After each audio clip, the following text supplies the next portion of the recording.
रात के ठीक 12 बजे का समय था। जिले की सबसे बड़ी अधिकारी डीएम अंजलि वर्मा एक अत्यंत महत्वपूर्ण उच्च स्तरीय बैठक से अपने सरकारी आवास की ओर वापस लौट रही थी। चारों तरफ गहन सन्नाटा पसरा हुआ था, जो रात के उस पहर को और भी भयावह बना रहा था। अंजलि वर्मा को अज्ञात भय की एक हल्की सी अनुभूति हो रही थी। शायद इसी डर की वजह से वह अपनी सरकारी कार को सामान्य से बहुत तेज गति से चला रही थी। तभी अचानक उनकी कार एक तेज झटके के साथ बंद हो गई और अंधेरी सड़क के बीचों बीच थम गई। अंजलि ने बिना देर किए झट से गाड़ी स्टार्ट करने की बार बार कोशिश की, मगर उसका कोई फायदा नहीं हुआ। गाड़ी ने पूरी तरह से काम करना बंद कर दिया था और चालू होने का नाम ही नहीं ले रही थी। वह थोड़ी घबराहट में गाड़ी से बाहर उतरी और बंद हुई कार के चारों ओर घूमकर देखने लगी कि आखिर हुआ क्या है। थोड़ी जांच के बाद उन्हें लगा कि शायद इंजन में कोई गंभीर तकनीकी समस्या आ गई है। इसी वजह से गाड़ी आगे नहीं बढ़ पा रही थी और स्टार्ट नहीं हो रही थी। लाख कोशिशों और प्रयासों के बावजूद जब गाड़ी दोबारा चालू नहीं हुई तो उन्होंने अंतिम उपाय के तौर पर अपने पिता को फोन करने का विचार किया। उन्होंने तुरंत अपना मोबाइल निकाला, लेकिन जैसे ही उन्होंने कॉल करने की कोशिश की तो देखा कि उस सुनसान इलाके में नेटवर्क ही नहीं है। यह देखकर वह बहुत ज्यादा घबरा गई और मन ही मन सोचा, अब मैं क्या करूं?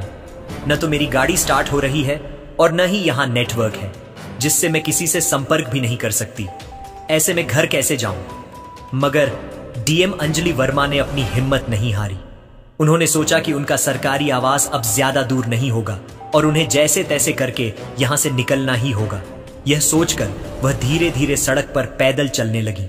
जैसे ही वह थोड़ी और आगे बढ़ी, उन्हें दूर से गाड़ियों की तेज लाइटें दिखाई दी।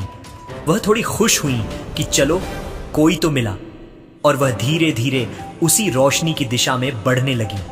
जब वह गाड़ियों के बिल्कुल पास पहुंची तो उन्होंने देखा कि वहां 2-3 पुलिस हवलदार रमेश, सुरेश, महेश और एक चौथा हवलदार दिनेश शराब की बोतलें खोलकर बैठे हैं।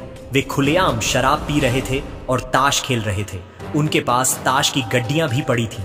यह घिनौना दृश्य देखकर डीएम अंजलि वर्मा का गुस्सा चरम पर पहुंच गया और वह गुस्से से कांप उठी। वह तुरंत उन हवलदारों के पास गई और सख्त आधिकारिक लहजे में बोली, तुम सब यहां पर यह क्या कर रहे हो?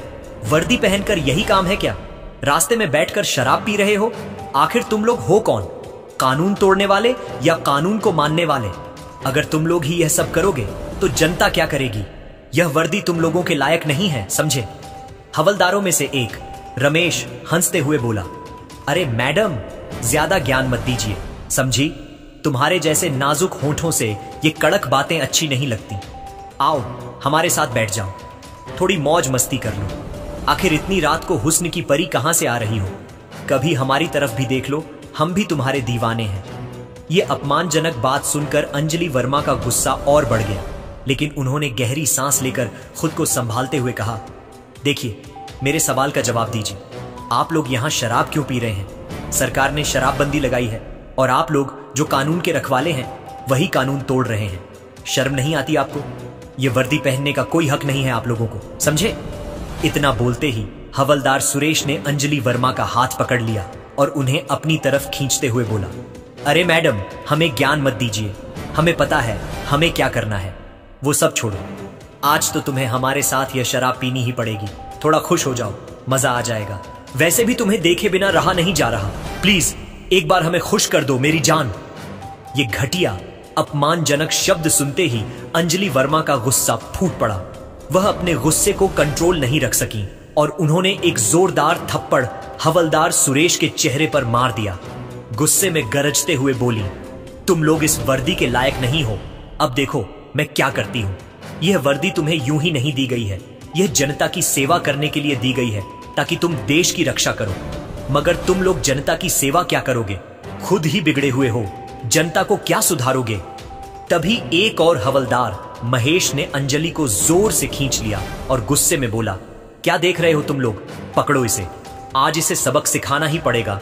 बहुत अकड़ दिखा रही है, पुलिस से पंगा ले रही है। अभी बताता हूं इसे कि कानून की ताकत क्या होती है।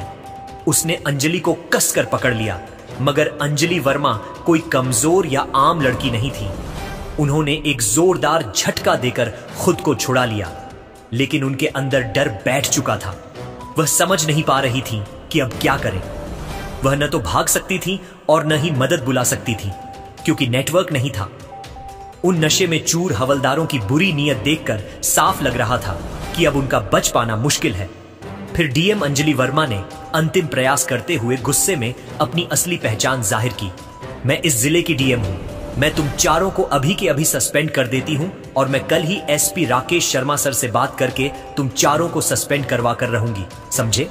यह सुनकर सारे हवलदार रमेश, सुरेश, महेश और दिनेश एक साथ हंस पड़े और उन्होंने फिर से अंजलि को घेर कर पकड़ लिया। अंजलि के अंदर डर और बढ़ गया था। वह समझ नहीं पा रही थी कि अब क्या करें। फिर उन्होंने पूरी ताकत लगाई, झटक कर छूटी और तेजी से भागने लगी, मन में यही सोचते हुए कि अगर वह भागी नहीं तो ये नशे में चूर लोग उसके साथ क्या क्या कर सकते हैं। अंजलि तेजी से दौड़ रही थी और चारों हवलदार उनके पीछे दौड़े। दौड़ते दौड़ते हवलदार दिनेश ने अंजलि को पकड़ लिया। गुस्से में उसने अंजलि के गाल पर एक जोरदार थप्पड़ दे मारा और बोला, तेरी इतनी हिम्मत है कि यहां से भाग जाए? पहले हमें खुश कर, फिर यहीं से कहां जाना समझी? कहीं नहीं जाने देंगे तुम्हें। अगर आज तुम्हें छोड़ दिया तो ऐसी हुस्न की परी और हमें कहीं नहीं मिलेगी। ज्यादा भाव मत खाओ, जो बोल रहे हैं वही करो। अंजलि डर से कांप रही थी। उन्होंने भयभीत आवाज में कहा, तुम लोग नशे में चूर हो, इसलिए समझ ही नहीं आ रहा कि क्या कर रहे हो। बहुत पछताओगे तुम लोग। मुझे जाने दो, वरना तुम लोगों के साथ क्या होगा तुम्हें पता नहीं है। मैं ठीक कह रही हूं, मुझे छोड़ दीजिए। मैं जिले की डीएम हूं और आप लोग जो कर रहे हैं वह बहुत गलत है। आप लोगों की हालत ऐसी हो जाएगी कि आप चैन से सो भी नहीं पाएंगे। बेहतर होगा कि मुझे यहीं पर छोड़ दीजिए। मगर सारे हवलदार कुछ समझ नहीं पा रहे थे। उनके दिल में बस एक ही ख्याल था। लड़की को देखकर वे पागल हो चुके थे। उनकी आंखों में कुछ भी सही दिखाई नहीं दे रहा था। हवलदार रमेश ने हंसते हुए बोला, ये लड़की खुद को डीएम समझती है। डीएम होता क्या है जानती है तू? तुझे देखकर तो लग भी नहीं रहा कि तू डीएम है। ज्यादा होशियारी मत कर, समझी? जो बोल रहे हैं वही कर। अंजलि भीतर ही भीतर टूट रही थी। वह सोच रही थी कि अगर अभी भाग नहीं पाई और यहां फंस गई तो ये नशेधी लोग उनसे कोई भी गलत काम कर सकते हैं। लेकिन भागना भी अब संभव नहीं था। फिर उन्होंने अंतिम बार हिम्मत जुटाई। एक हवलदार सुरेश की बंदूक छीन ली और चारों को बंदूक दिखाकर डरा धमकाकर भाग निकल पड़ी। डर के मारे सारे हवलदार वहीं ठहरे रहे। किसी ने उनका पीछा नहीं किया।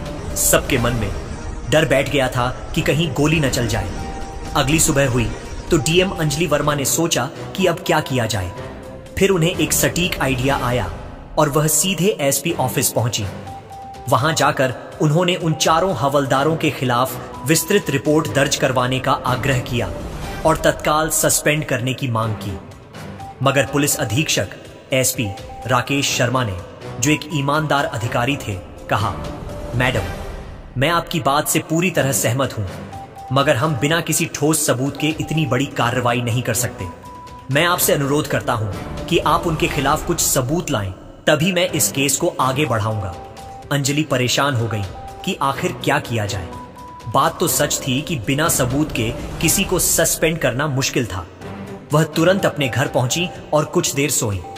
फिर उन्हें एक अद्भुत योजना सूझी और वह सीधे उसी थाने पहुंची जहां चारों हवलदार तैनात थे।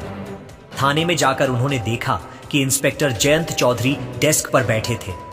इंस्पेक्टर ने डीएम अंजलि वर्मा को पहचानने की कोशिश नहीं की। उन्हें लगा यह किसी साधारण गांव की महिला हो सकती है। अंजलि इंस्पेक्टर के पास गई और धीमी आवाज में बोली, सर, मुझे रिपोर्ट लिखवानी है।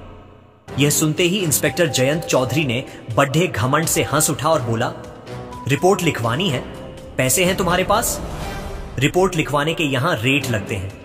पैसे निकालो, लिख दूंगा। यह सुनकर अंजलि वर्मा का दिमाग हिल गया। उन्हें तुरंत समझ आ गया कि यह इंस्पेक्टर भी उतना ही बड़ा गुनहगार है जितने कि वे हवलदार थे। यह बिना किसी झिझक के खुलेआम रिश्वत मांग रहा था।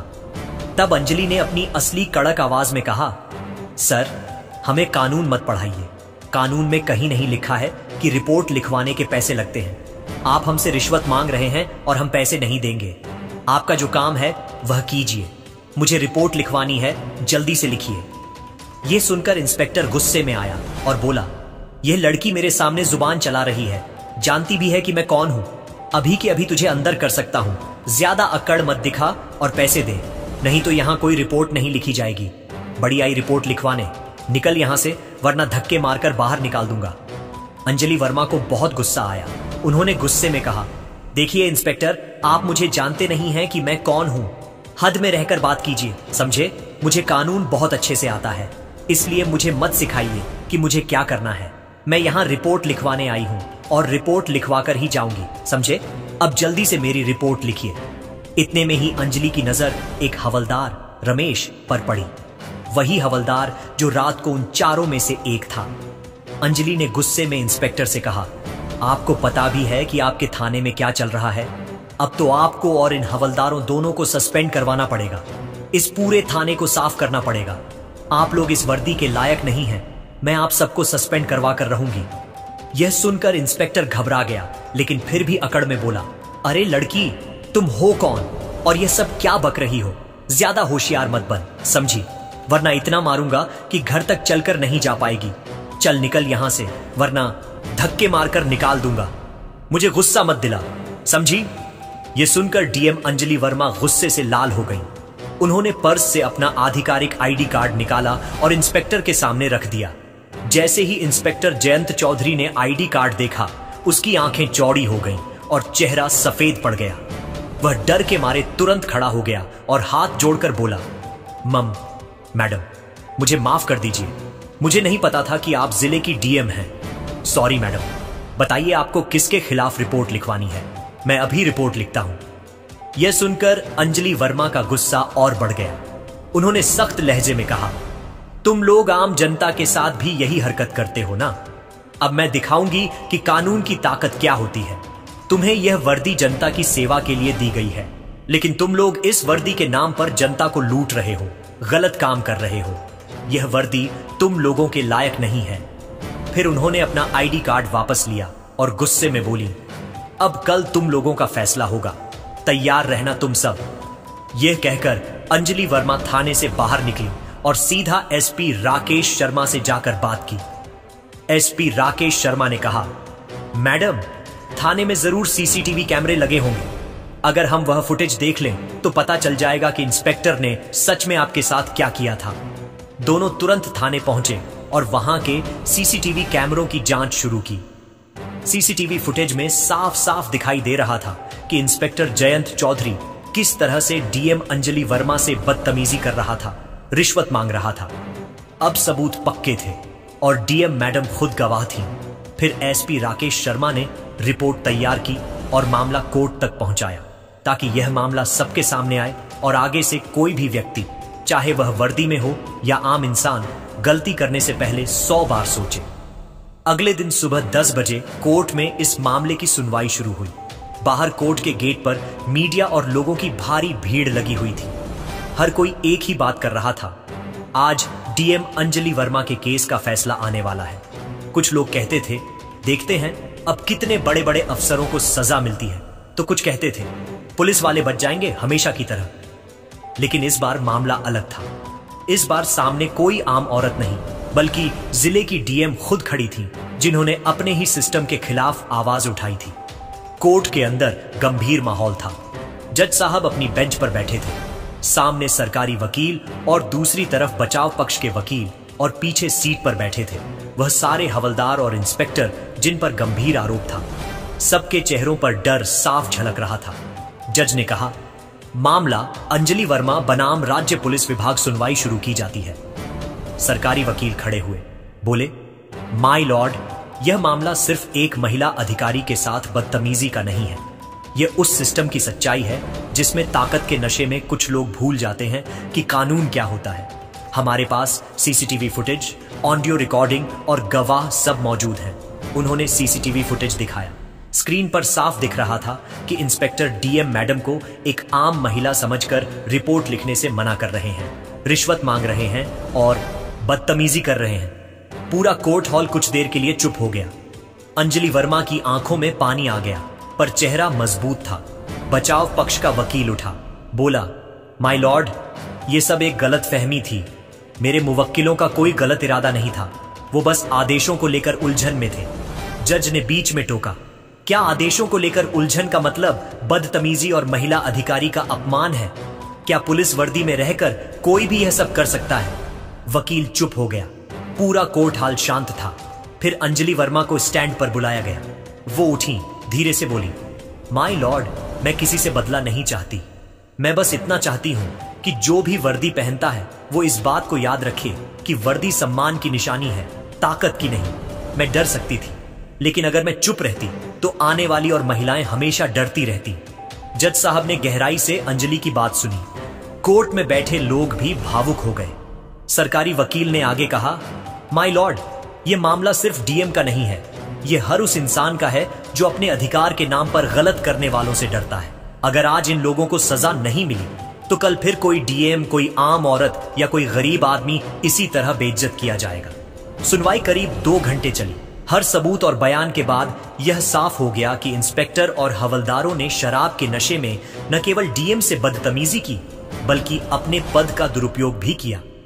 अंत में जज ने फैसला पढ़ना शुरू किया। जज ने कहा, कोर्ट ने सबूतों और गवाहों को देखते हुए यह पाया कि आरोपी इंस्पेक्टर जयंत चौधरी और चारों हवलदारों रमेश, सुरेश, महेश और दिनेश ने अपने कर्तव्य की मर्यादा तोड़ी है। इन्हें तत्काल प्रभाव से सेवा से बर्खास्त, सस्पेंड नहीं बल्कि बर्खास्त किया जाता है और भ्रष्टाचार, दुराचार और पद के दुरुपयोग के आरोप में 3-3 साल की कठोर कारावास की सजा दी जाती है। जज की आवाज गूंज उठी। कोर्ट इन्हें तुरंत जेल भेजने का आदेश देती है। इतना सुनते ही कोर्ट रूम में हलचल मच गई। मीडिया वाले बाहर भागे खबर देने। कुछ पुलिस वाले जिन्होंने पहले इन आरोपियों के साथ काम किया था, उन्होंने नजरें झुका ली। वो 5 अपराधी हवालात की तरफ ले जाए गए। उनके चेहरे पर अब घमंड नहीं, बस शर्म थी। बाहर कोर्ट के गेट पर लोग तालियां बजाने लगे। कई महिलाएं बोली, कम से कम एक तो आवाज उठी जिसने इंसाफ देखा। अंजलि वर्मा धीरे धीरे बाहर निकली। मीडिया वाले माइक लेकर भागे। मैम, आपको कैसा लग रहा है? अंजलि ने बस मुस्कुराकर कहा, मुझे बस इतना लगता है कि कानून अभी भी जिंदा है। वो अपनी सरकारी गाड़ी में बैठी। गाड़ी धीरे धीरे चली गई। पीछे रह गया एक बड़ा सबक कि जब एक औरत अपनी सच्चाई और हिम्मत से खड़ी होती है तो पूरे सिस्टम को झुकना पड़ता है। थाने में अगले ही दिन नया स्टाफ लगाया गया। एसपी राकेश शर्मा ने खुद निरीक्षण किया और कहा, अब यह थाना कानून का प्रतीक बनेगा, डर का नहीं। जिले के लोगों ने राहत की सांस ली। हर जगह एक ही चर्चा थी, डीएम अंजलि वर्मा ने जो किया वह सिर्फ अपने लिए नहीं बल्कि हर इंसाफ चाहने वाले के लिए किया। दोस्तों, अगर आपको यह कहानी दिल को छू गई हो, अगर आपको लगा कि सच्चाई की जीत जरूरी है, तो एक लाइक तो बनता है। आपका हर लाइक हमें नई कहानियां लाने की ताकत देता है। और हां, चैनल को सब्सक्राइब करना मत भूलना, क्योंकि अगली कहानी शायद वही हो जिसका इंतजार आप बरसों से कर रहे हो। मिलते हैं अगली वीडियो में। तब तक के लिए जय हिंद और बने रहिए हमारे साथ।